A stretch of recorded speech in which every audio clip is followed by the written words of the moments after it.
अजित पवार यांच्या निधनानंतर शोक व्यक्त करणारी श्रद्धांजली वाहणारी एक पानभर जाहिरात भारतीय जनता पार्टीने दिली। मात्र भाजपाच्या या जाहिरातीची पोटदुखी संजय राऊतांना झालेली आहे।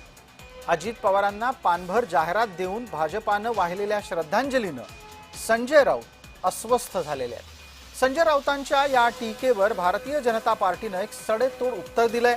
त्यानिमित्ताने संजय राऊत आणि नवनाथ बन यांच्यामध्ये काय शब्दबाण चालले आहेत ते आता आपण पाहणार आहोत। संजय राऊतांनी प्रश्न विचारला की भाजपाने पानभर जाहिरात देऊन काय होणार आहे। नवनाथ बन यांनी उत्तर दिलं, राऊतांचा दावा निरर्थक आहे। संजय राऊतांनी हाही मुद्दा उपस्थित केला की याआधी भाजपाने अजित पवारांवर जितके काही आरोप केले आहेत ते मागे घेणं हीच खरी अजित पवारांना भाजपाने वाहिलेली श्रद्धांजली ठरेल। त्यावर नवनाथ बन म्हणतात की भाजपा घटक पक्षाशी संबंध कसे जपते हे संजय राऊतांना कधीच कळणार नाही।